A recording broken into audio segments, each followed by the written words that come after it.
ధర్మాన్ని మాట్లాడుతూ శాస్త్ర ధర్మానికి విరుద్ధంగా మాట్లాడుతున్నావు. ధర్మానికి వ్యతిరేకమైన కామము కాని, ధర్మానికి వ్యతిరేకమైన అర్థము కాని నాకు అక్కర్లేదు. ధర్మ విహితమైన అర్ధకామములను నేను కోరుకుంటాను. అందుకే లక్ష్మణ నాకు అక్కర్లేదు. నాకు శాస్త్రం ప్రమాణం, నాన్నగారి మాట కాదని నేను పుచ్చుకోను. నా పుత్రధర్మం ఏమిటి? నాన్నగారు మాట ఇచ్చారు, అది నిజమయ్యేటట్టు చేయడం పుత్రుడిగా నా ధర్మం. అది వదిలిపెట్టి రాజ్యం కోసం నాన్నగారిని జైల్లో పెట్టడం ఏంటి? నేను చేయనా మా పని. అది రాముడంటే. కాబట్టి వ్యతిరేక కోణంలో కష్టం వచ్చింది, ధర్మమునందు ఉంచుకున్నావు రామ. ధర్మమే కావాలని అడుగుతున్నావు. నిజంగా కూడా ఎవరో అనడం కాదండి, దశరథ మహారాజు గారు పిలిచాడు, స్వయంగా పిలిచి ఆ రామచంద్రమూర్తిని దగ్గర కూర్చోబెట్టుకుని ఒక మాట అన్నాడు. రామ, నేనే స్వయంగా నీతో చెప్తున్నాను, నేను నిగ్రహింపబడ్డాను కైకయ్య చేత. అహం రాఘవ కైకయ్యా వరదానేన మోహిత అయోధ్యాయాత్వమేవాద్యా భవరాజా నిగృహ్యమాం.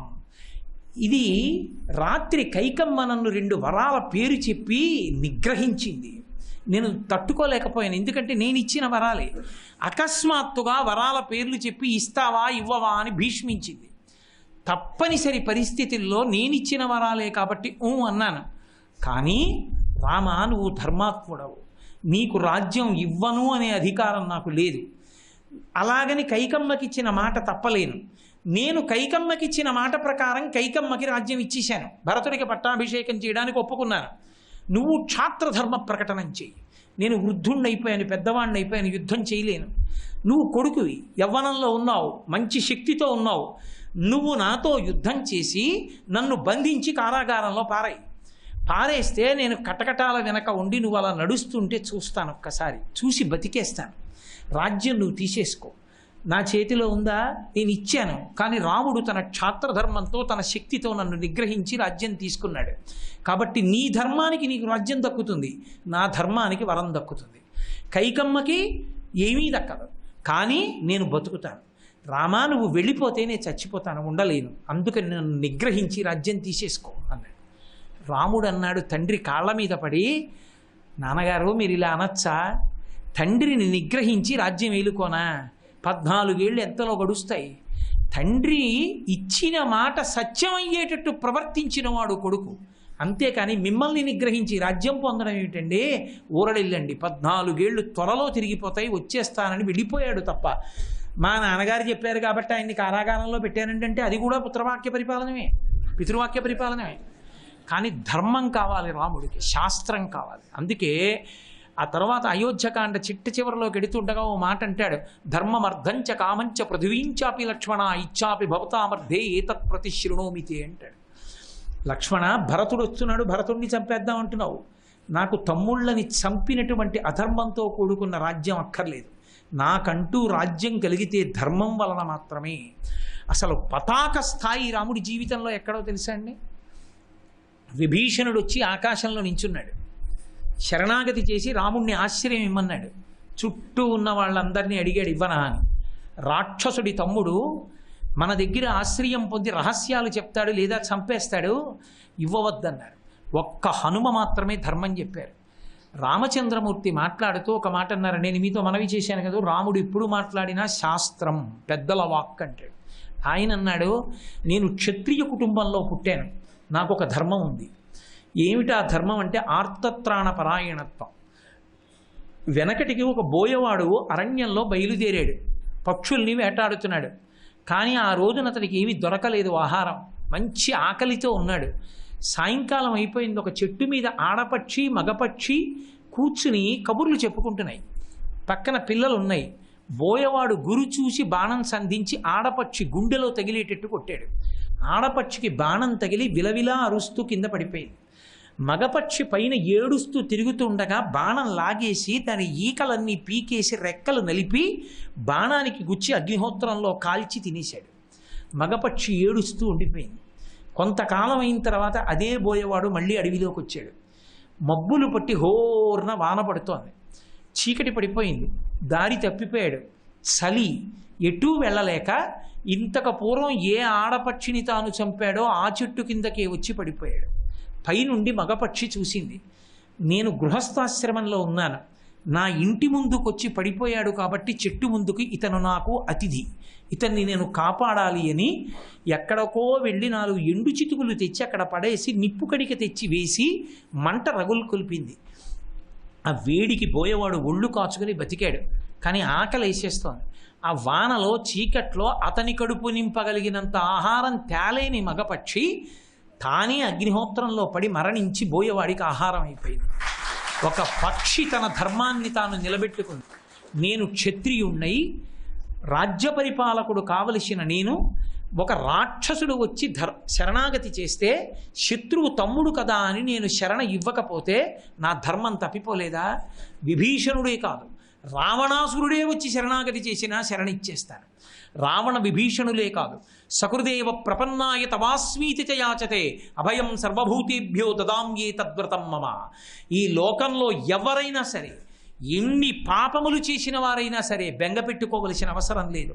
ఒక్కసారి నా మ్రోలకొచ్చి పడిపోయి రామా నేను నీవాడనని ఒక్క మాట అంటే చాలు, వాళ్ళ చెయ్యి పట్టుకుని ఎత్తి ఉద్ధరించడం నా కర్తవ్యం. కాబట్టి నేను రక్షిస్తాను. శత్రువు చేతికి దొరికినా సరే వదిలిపెట్టి వెనక్కి వెళ్ళి మళ్ళీ శక్తి కూడగట్టుకుని రమ్మన్నాడు. మహానుభావుడు దర్మం తప్ప ఇంకొకటి అక్కర్లేదు. అందుకే ఇంద్రజిత్ సంహారంలో ఎంత యుద్ధం చేసినా లక్ష్మణస్వామి ఇంద్రజిత్తుని నిగ్రహించడం కుదరలేదు. ఆగ్నేయాస్త్రం, రౌద్రాస్త్రం, ఎన్ని అస్త్రాలు వేశారో ఇంద్రజిత్ అన్నిటినీ నిగ్రహించాడు. అసలు నిజానికి ఉత్తరాఖండలో అగస్త్య మహర్షి అంటారు రావణుడి కన్నా కూడా ప్రమాదకారి ఇంద్రజిత్. యుద్ధంలో ఇంద్రజిత్తు మరణించకపోతే ఏం చెయ్యాలో అర్థం కాని లక్ష్మణస్వామి ఒక శ్లోకం చెప్పారు. ధర్మాత్మ సత్యసంధశ్చ రామో దశరథిర్యది పౌరుషే ప్రతిద్వంద్వ శరైనం జహిరావిణిం అన్నారు. నా అన్నగారైన రామచంద్రమూర్తి ధర్మాత్ముడైతే, సత్యసంధుడైతే, సత్యసంధశ్చ రామో దశరథిర్యది, రాముడు దశరథుడి కొడుకే అయితే నా ఎదురుగుండా ఉన్న శత్రువైన రావణుని కుమారుడైన ఇంద్రజిత్ నిగ్రహింపబడుగాక అని బాణం విడిచిపెట్టాడు. అంతే, ఇంద్రజిత్ యొక్క కంఠం తెగిపోయి కింద పడిపోయింది కుండలాలతో. రామాయణానికి మూలమంత్రమైంది ఆ శ్లోకం యుద్ధకాండలో. రాముడు ధర్మాత్ముడు అని నిరూపించింది. రాముడు ధర్మం తప్పాడు అని ఆయన మీద నింద చేశారు. ఎక్కడ ధర్మం తప్పాడు అని అడిగారు. వాలిని చెట్టుచాటు నుంచి బాణం వేశాడు అన్నారు. వాలినికి నిజంగా చెట్టుచాటు నుంచే కొట్టింది నిజమైతే గుండెల మీద బాణం తగలదు. పైగా నిజంగా అలా కొట్టినా తప్పు లేదు. ఎందుకంటే ఆయనే చెప్పాడు రామచంద్రమూర్తి, నువ్వు జంతువువి, నేను మనుష్యుణ్ణి, వేట ధర్మంగా కొట్టచ్చు అలాగని. కాబట్టి రాముడు ధర్మం తప్పలేదు. ఇక రెండవది, రాముడు ధర్మం తప్పాడు అన్నారు. ఎక్కడ అంటే 1 గంట 12 నిమిషాలలో ఖరదూషణాది రాక్షసులందరినీ కూడా 14,000 మందిని పడగొట్టాడు రాముడు. 14,000 మంది దండెత్తి వస్తే సామాన్యులు కారు ఖరదూషణాదులంటే. వాళ్ళు వస్తున్నప్పుడు సీతమ్మ తల్లిని వెంటనే గుహలోనికి తీసుకెళ్ళిపో, లక్ష్మణ నువ్వు కూడా వెళ్ళిపో, నేను ఒక్కడే యుద్ధం చేస్తానన్నాడు. లక్ష్మణుడు ఏదో మాట్లాడపోయాడు. ఇక మాట్లాడావా నా పాదాల మీద ఒట్టు వెళ్ళిపో అన్నాడు. అంతే, లక్ష్మణస్వామి వెళ్ళిపోయారు. రాముడు ఒక్కడే, అవతల వైపు 14,000 మంది. శూర్పణక రాముణ్ణి మోహించడానికి కారణం అదే. రామాయణంలో ఆ భుజం గుండ్రంగా తిరిగింది. ఆయన ఎప్పుడు అక్షయబాణ తూణీరంలోకి చెయ్యి పెట్టాడో, ఎప్పుడు తీశాడో, ఎప్పుడు వింటినారికి సంధించాడో, ఎప్పుడు ఆకర్ణాంతం లాగాడో, ఎప్పుడు విడిచిపెట్టాడో కనపడలేదు. పడిపోతున్న శత్రువులు కనపడ్డారు. అదే చెప్పింది రావణుడితో వెళ్ళి, అసలు నాకు కనపడలేదయా, అంత వేగంగా బాణప్రయోగం చేశాడు.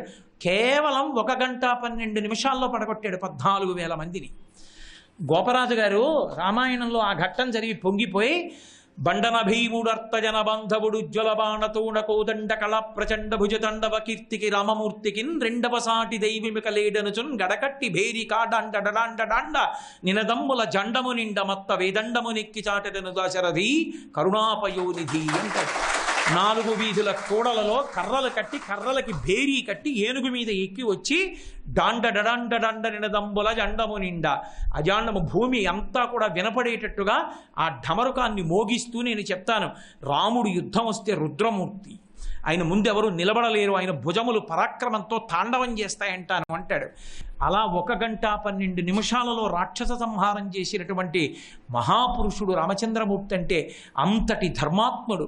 14,000 మందితో యుద్ధం చేసేటప్పుడు ఆ కరుడు అన్నవాడు మీద పడిపోతుంటే 3 అడుగులు వెనక్కి వేశాడు. చేతిలో ధనస్సు పట్టుకుని శత్రువుని కొట్టేటప్పుడు వెనక్కి నడవకూడదు. 3 అడుగులు వెనక్కి నడిచాడు కాబట్టి రాముడు పౌరుషం తప్పాడు అన్నారు, ధర్మం తప్పాడు అన్నారు. అలా ఎందుకు నడవవలసి వచ్చింది అంటే శత్రువు మీద పడిపోతున్నప్పుడు బాణం వెళ్ళి కొట్టడానికి కావలసినంత ఆనుకూల్యతని సిద్ధింపచేసుకోవడానికి 3 అడుగులు వేస్తే అపసర్పణము అంటారు దాన్ని. అది ధర్మం తప్పడం కాదు. ధనుర్వేదంలో 3 అడుగులు వెనక్కి వెళ్ళడం అపసర్పణమే తప్ప ఆయన ధర్మం తప్పినట్లు కాదు. ఆ శ్లోకం నిరూపించింది. ఇంద్రజిత్ మరణించాడు కాబట్టి. సత్యసంధశ్చ, రాముడెన్నడూ అబద్ధమాడినవాడు కాడు. అందుకే సత్యాయన లోకాంజయితి దీనేన్ దానేన రాఘవ గురు శుశ్రూషయా ధనుషా ఇది శత్రవాన్ అంటారు. సత్యము చేత సమస్త లోకములను గెలిచినటువంటి మహానుభావుడు అటువంటి రామచంద్రమూర్తి ఒక చోట అబద్ధమాడాడు అన్నారు. ఎక్కడాడారు అని అడిగారు. ఆయన అరణ్యవాసానికి బయలుదేరి వెళ్ళిపోతుంటే దశరథ మహారాజు గారు తాను ప్రవర్తించకూడని రీతిలో ప్రవర్తించాడు. తాను మహారాజు అయ్యుండి కూడా బయటికి అలా రాకూడదన్న నియమాన్ని కూడా విస్మరించి పైన ఉన్న ఉత్తరీయం జారి పడిపోతే కౌసల్య దశరథుడు రాముణ్ణి వెళ్ళిపోతుంటే తట్టుకోలేక పరుగున వచ్చి ఏడుస్తూ భూమి మీద పడిపోయి ఆ మట్టిలో దశరథుడు దొర్లేశాడు ఆ ఏడుపుతో. కౌసల్య ఆ ఏడుస్తుంటే చూశాడు సుమంత్రుడు. రామ ఆగు ఆగు అని అరుస్తున్నారు దశరథుడు. రాముడు అన్నాడు, సుమంత్రుడు రథమాపుతున్నాడు. దశరథుడు అన్నాడు పోనీ పోనీ అన్నాడు రాముడు. రాముడు పోనీ అంటే సుమంత్రుడు అన్నాడు, ఇవాళ నువ్వు వెళ్ళమంటున్నావు, వెడతాను. రేపు తిరిగి వచ్చిన తర్వాత దశరథుడు అడుగుతాడు, నేను మహారాజుని రథం ఆపమన్నాను ఎందుకు ఆపలేదని అడుగుతాడు. ఏం చెప్పనని అడిగాడు. రథచక్రాల సవ్వడిలో నాకు వినపడలేదని చెప్పేయన్నాడు. అబద్ధం ఆడడం ఒకటి, అబద్ధం చెప్పించడం ఒకటి కాదుగా, కాబట్టి రాముడు అసత్యం ఆడాడన్నాడు. కాదు, పెద్ద ధర్మాన్ని నిలబెట్టడానికి చిన్న అధర్మం చేస్తే అది కూడా ధర్మమే.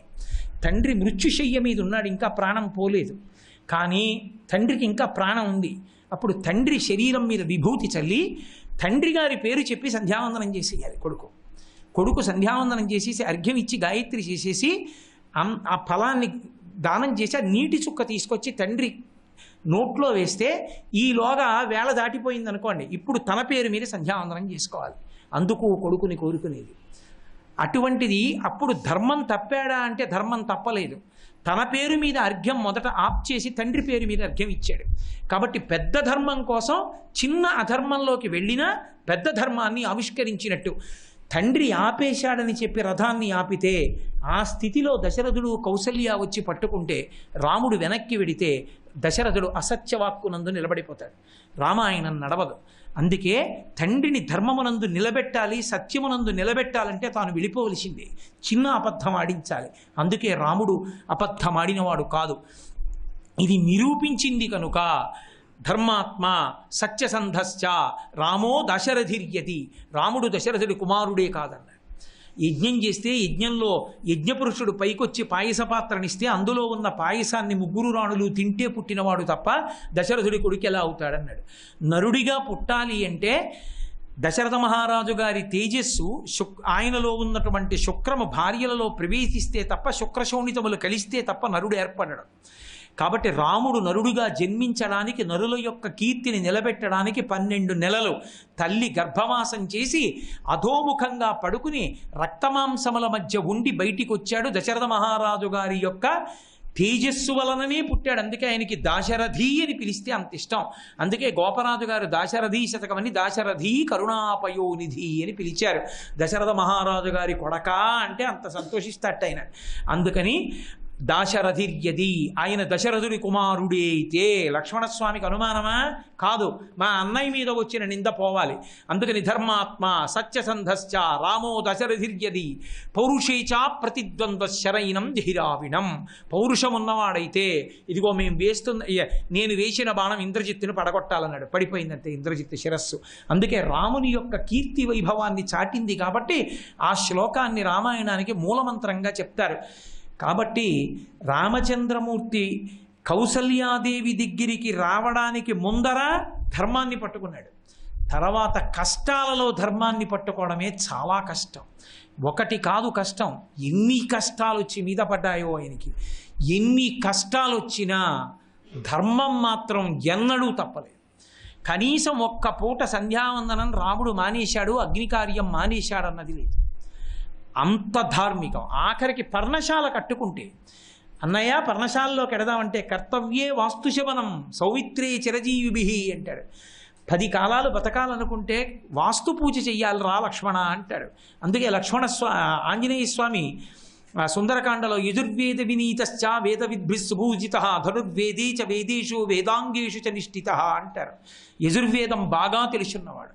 యజుర్వేదంలో ఎలా చెప్పారో అలాగే అన్నిటినీ అనుష్ఠానం చేస్తాడు. యజ్ అంటే ఆరాధించుట, వేదమంత్రముల చేత ఆరాధన చెయ్యడం, యజ్ఞయాగాది క్రతువులు చేయడంలో రాముడు దిట్ట. తేజసాదిత్య సంకాశ క్షమయా పృథివీ సమః బృహస్పతి సమో బుద్ధ్య యశసా వసవో సమః అంటాడు. ఓర్పుకి భూదేవి వంటివాడు, మహానుభావుడు పరాక్రమానికి ఇంద్రుని వంటివాడు, బుద్ధిలో బృహస్పతి వంటివాడు. అటువంటి వాడమ్మా నీ భర్త రామచంద్రమూర్తి అంటారు. రాముడి జీవితం అంతా ధర్మమే. రక్షిత జీవలోకస్య ధర్మస్య పరిరక్షిత రక్షిత స్వస్య ధర్మస్య స్వజనస్య చ రక్షిత. ఆయన జీవలోకానికి అంతటికీ ధర్మాన్ని రక్షిస్తాడు, తన ధర్మాన్ని తాను రక్షించుకుంటాడు. అంతటి మహానుభావుడు రామచంద్రమూర్తిది ఎంత ధర్మమో సీతమ్మది అంత ధర్మం. ఇప్పుడు నేను సీతమ్మ ధర్మానుష్ఠానం. కానీ చిత్రం ఏమిటంటే సీతారాముల జీవితంలో ఒక్క విషయాన్ని గమనించాలి మీరు. తల్లి చెప్పింది అన్న మాట రాముడి జీవితంలో కష్టాలలో కూడా ధర్మాన్ని పట్టుకోవడానికి ఎంత ప్రబలమైన ఉత్సాహాన్ని ఇచ్చిందో, సీతమ్మ తల్లి జీవితంలో కూడా కష్టాలు పడినప్పుడు తట్టుకోవడానికి ధర్మమునందు నిలబడడానికి కారణం తల్లి చెప్పిన మాట. అందుకే కూతురు చెడుగైన మాత తప్పు, కొడుకు చెడుగైనతో తండ్రి తప్పు. కొడుక్కి ధర్మం అక్కడ తల్లి నేర్పింది, దశరథుడు నేర్పాడు, గురువులు నేర్పారు. సీతమ్మ దగ్గరికి వచ్చేటప్పటికి అనసూయమ్మ అడిగింది, నీకింత ధర్మం ఎక్కడి నుంచి వచ్చింది? భర్త కోసమని చెప్పి భర్త తండ్రి మాటని సత్యం చేయడానికి ఇన్ని కష్టాలు అనుభవించడానికి అరణ్యవాసానికి వచ్చావే, ఎందుకండి మీకు ఈ పనికి మాలిన పనులని ఒక్క మాట అనలేదే? ఇంత గొప్పగా భర్తని అనుగమించాలన్న విషయాలు నీకు ఎలా తెలిసాయని అడిగింది. ఆవిడ ఒక మాట చెప్పింది, పాణిప్రదాన కాలేచ యత్పురాత్యగ్నిసన్నిధౌ అనుశిష్టా జనన్యాస్మి వాక్యం తదపి మే ధృతం. అయోధ్యకాండ.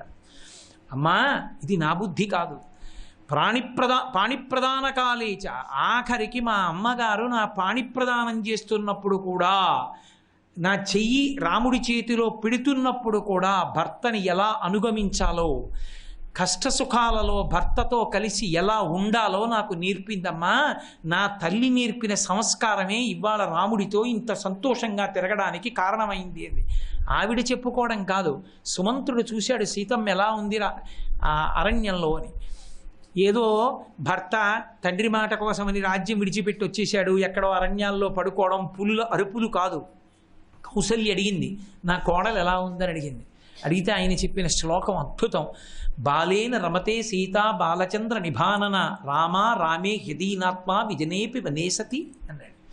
ఓ చిన్న పిల్ల పక్కన తండ్రి ఉన్నాడు అనుకోండి, అది ప్రమాదకరమైన ప్రదేశం, పుట్టలు అవి ఉన్నా నాన్నగారు ఉన్నారని ఎలా ఆడేసుకుంటుందో, అలా అయోధ్య పట్టణంలో ఉన్నప్పుడు ఎంత సంతోషంగా ఆడుకుందో అరణ్యంలో రాముడు ఉన్నాడని అలా ఆడుకుంది తప్ప ఆవిడికి రాముడు ఉంటే సంతోషం.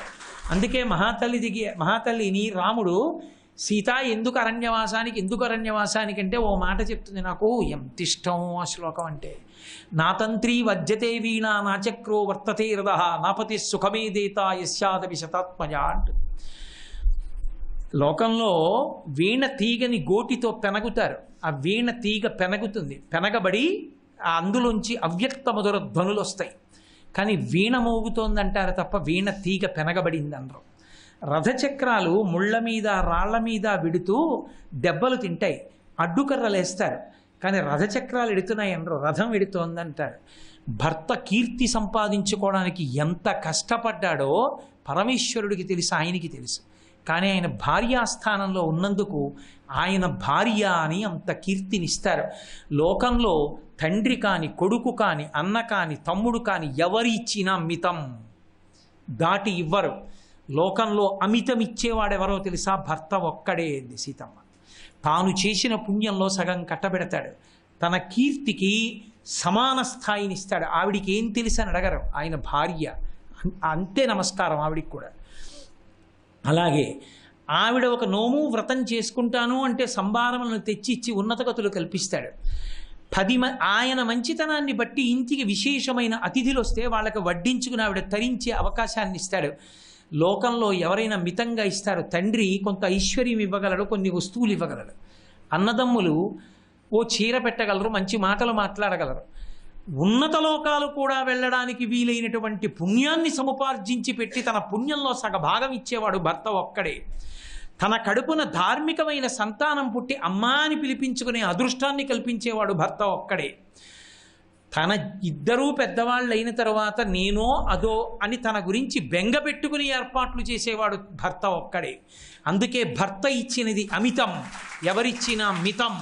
అటువంటి భర్త ధూర్తుడైనా గౌరవిస్తారమ్మా. ఇంత సుగుణాభిరాముడైన నా భర్తని గౌరవించడం పెద్ద గొప్ప తల్లి అని అడిగింది అనసూయమ్మని సీతమ్మ. అటువంటి సీతారాములు వయస్సులో చిన్నవాళ్ళైనా రామాయణ దాంపత్యాల్లో సీతారాముల దాంపత్యం లాంటి దాంపత్యం లేదు. ఇద్దరూ పరమధర్మమే. ధర్మం ధర్మం తప్ప ఇంకోటి అక్కర్లేదు. అందుకే రావణుడితో అంటుంది, అసందేశాత్తు రామశ్చా తపసశ్చానుపాలనాత్ నత్వాంకుర్మి దశగ్రీవ భస్మ భస్మార్హి తేజస అంటుంది. నేను నరకాంతని, నా భర్త రక్షించాలి, అందుకు ఊరుకున్నాను. లేకపోతే నా తపశ్శక్తితో నిన్ను భస్మం కింద మార్చేతురు రావణ, జాగ్రత్త అంటుంది. అంత ధర్మాన్ని పాటించింది మహాతల్లి. సీతారాములిద్దరూ ధర్మం, ఆ ధర్మాన్ని పట్టుకున్నారు కాబట్టే యుగం దాటిపోయిన ఆ రామనామం తారకనామం అయింది. హరునకు విభీషణన కద్రిజకున్ తిరుమంత్రరాజమై కరికి నహల్యకున్ ద్రుపదకన్యకు నార్తి హరించు చుట్టమై బరగిన ఎట్టిని పతితపావన నామము నాదు జిహ్వపై నిరంతరము నటింపచేయుమి కదా శరది కరుణాపయోనిధి అని కోరుకున్నారు. అటువంటి సీతారాములు ఎక్కడైనా విష్ణువాలయానికి వెడితే లోపల ఉన్న మూర్తి ఎవరో అడగం, విష్ణువాలయం అంటాం. విష్ణువాలయమే అయినా రామాలయానికి వెడితే మాత్రం విష్ణువాలయం అనం, రామాలయం అంటాం. లోకంలో ఎవరినైనా ఏదో అమ్మ అని కానీ తల్లి అని కానీ అంటాం. ఎంత ప్రేమో నరజాతికి. అదున ప్రత్యేకించి ఆంధ్రదేశంలో సీతమ్మ తల్లి అంటారు. సీతమ్మ తల్లి అంటారు. సీతమ్మ అంటే ప్రేమ తీరదు, సీత తల్లి అనరు, సీతమ్మ తల్లి. ఎంత ప్రేమో. ప్రత్యేకించి నా స్వామి ఎడమతొడ మీద తల్లిని కూర్చోబెట్టుకుని శంకరులంతటి వారు పరవశించిపోయి వామాంకస్థిత జానకీ పదిల సత్కోదండ దండంకరే చక్రంచోద్భకరేణ బాహుయుగలే శంఖం చరం దక్షిణే బిభ్రాణం జలజాత పత్రనయనం భద్రద్రిముద్రిస్థితం కేయూరాది విభూషితం రఘుపతిం సౌమిత్రియుక్తం భజే అంటారు. కాబట్టి రాముడు ధర్మాన్ని పట్టుకున్నాడు, సీతమ్మ ధర్మాన్ని పట్టుకుంది. వాళ్ళిద్దరే కాదు, పేర్లు మిగిలిపోయింది. ఎప్పటికీ నరజాతి ఉన్నంత వరకు దశరథుడు, కౌసల్య, సుమిత్ర, కైకేయి, స్వామి హనుమ, జటాయువు దగ్గర నుంచి ఋషులు, శరభంగుడు, వశిష్ఠుడు, విశ్వామిత్రుడు, వాల్మీకి మహర్షి, ఆఖరికి ప్రతినాయకుడైనటువంటి రావణాసురుడు, కుంభకర్ణుడి దగ్గర నుంచి విభీషణుడి వరకు అందరూ ప్రస్తావింపబడుతున్నారు. ఆ ధర్మమే మనిషిని ఉద్ధరిస్తుంది. ఆ ధర్మాన్ని పట్టుకుంటే కేవలం నువ్వు కాదు, నిన్ను కన్న మేము, నీతో ఉన్నవాళ్ళు అందరూ తరిస్తారు. కాబట్టి ధర్మస్త్వామభిరక్షతు, నువ్వు పట్టుకున్న ధర్మమే నీకు శ్రీరామ రక్ష, నిన్ను కాపాడుతుంది. రామా, ధర్మాన్ని వదిలిపెట్టకు. నువ్వు ఏ ధర్మాన్ని ఇన్నాళ్ళు పట్టుకున్నావో ధృత్యాచ నియమేనచ, అదే ధర్మాన్ని పట్టుకో, నిన్ను కాపాడుతుందంది కౌసల్య.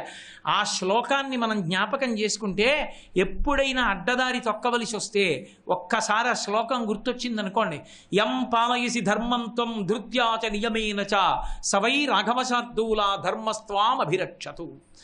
ఆ ధర్మాన్ని పట్టుకుంటే రామా నిన్ను ధర్మం కాపాడుతుందన్న మాట మనకి స్ఫురణలోకి వస్తే, కౌసల్య ఆశీర్వచనం తర్వాత రామాయణం, కౌసల్య ఆశీర్వచనానికి ముందు రామాయణం. ధర్మం అంతా అందులోకి ఒదిగిపోయి ధర్మమునందు అనురక్తి పెరుగుతుంది. అందుకే ఈ శ్లోకం ప్రత్యేకించి ఎవరికి తెలిసి ఉండాలంటారంటే, ప్రతి ఇంట రామచంద్రమూర్తి జన్మించాలంటే ఆ సంస్కారం అబ్బాలి అంటే ఈ శ్లోకాన్ని చెప్పి తల్లి అన్నం పెట్టేటప్పుడు కొడుక్కి రామకథ చెప్పాలి. ఇదిరా రాముడంటే, ఇదిరా రాముడి ధర్మం అంటే అని. ఆ గోరుముద్దతో ధర్మం నాటుకున్న పిల్లలు మళ్ళీ రామచంద్రమూర్తులు అవుతారు, రామరాజ్యం వస్తుంది. ఇవాళ రామరాజ్యం తేగలిగిన వాళ్ళంటూ ఉంటే నా దృష్టిలో ఒక్కళ్ళే, ఆడవాళ్ళు ఒక్కళ్ళే తేగలరు. మళ్ళీ ఎందుకో తెలుసా, లోకమంతా ఏం చెప్పనివ్వండి, చిన్నతనంలో తల్లి ఏం చెప్పిందో దాన్నే బిడ్డడు ఒప్పుకుంటాడు. మా అమ్మ బొట్టు ఎందుకు పెట్టుకోవాలో చెప్పి ఎంతో సంతోషంగా బొట్టు పెట్టి పంపించింది అనుకోండి, ఈ బొట్టు ఎందుకు పెట్టుకున్నా? మా అమ్మ పెట్టుకోమంది, నా ఇష్టం అంటాడు. వాడు ఒప్పుకోడు బొట్టు చెరుపుకోవడానికి.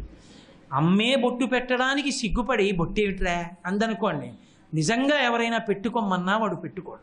ఒక శివాజీ తయారయ్యాడంటే జీజీబాయి కారణం. ఒక అబ్దుల్ కలాం గారు తయారయ్యారంటే వాళ్ళ తల్లిగారు కారణం. ఎక్కడ ఏ మహాత్ముడు తయారైనా తల్లి మాటలు ప్రధానమవుతాయి. సంస్కారం అందేది తల్లి వలననే అందుతాయి. ఒక శంకర భగవత్పాదాచార్య స్వామి ఈ జాతికి అందారంటే తల్లి ఆర్యాంబ సన్యాసానికి ఇచ్చిన అనుమతి కారణం. ఆ తల్లియే రమణ మహర్షి అంత గొప్పవారు అయ్యారు అంటే ఏ తల్లి కన్న కడుపు అంటాం. ఆ అళగమ్మ గారి పేరు మీద ప్రతిష్ఠితమైనటువంటి శివాలయాన్ని చూసినప్పుడు రమణ మహర్షి ఎప్పుడు శాశ్వతంగా మనకి సశరీరులై దర్శనమిస్తూ కనపడుతూనే ఉంటారు. అందుకే తల్లి చిన్నతనంలో ఏ మాటలు చెప్పిందో ఆ మాటలు పిల్లలకి నాటుకుంటాయి. సంస్కారము అందించడానికి శ్రీరామాయణంలో ఆర్షవాక్కు ఆప్తవాక్కు అయి రాముడి యొక్క ధర్మాన్ని ప్రకాశింపచేసి రాముడు ధర్మాత్ముడవడానికి ధర్మములో ఎక్కడా వైక్లభ్యం పొందకుండా ఉంచుకోవడానికి తల్లి యొక్క ఆశీర్వచన రూపంలో ఉన్నటువంటి ఈ శ్లోకం అత్యంత ప్రధానమైన శ్లోకంగా పెద్దలు భావన చేస్తారు. కాబట్టి చక్కగా నా కోరిక ఏమిటంటే మీ అందరూ కూడా శ్లోకం నేర్చుకోండి. మీకు రాదని కాదు, తెలియని వాళ్ళు ఉంటే నేర్చుకోండి. పిల్లలకి రామకథ చెప్పడం ప్రారంభం చేయండి. రాముడి ధర్మం నేర్పండి. ఎందుచేత అంటే ఇవాళ ఏ పేపర్ తీయండి ధర్మం గురించి లేదు, ఏ పుస్తకం తీయండి ధర్మం గురించి లేదు, ఏ టీవీ ఛానల్ చూడండి ధర్మం గురించి లేదు. ధర్మాన్ని మళ్ళీ చెప్పి ధర్మాన్ని నిలబెట్టేటట్టు చెయ్యగలిగిన ఏకైక శక్తి ఈ దేశంలో రామాయణం చెప్పే తల్లి నోరు ఒక్కటే. మళ్ళీ వచ్చే తరంలోనైనా ధర్మం నిలబడాలి అంటే అది కేవలం తల్లుల మీద ఆధారపడింది. శ్రీ ఉమామహేశ్వర పరబ్రహ్మార్పణమస్తు.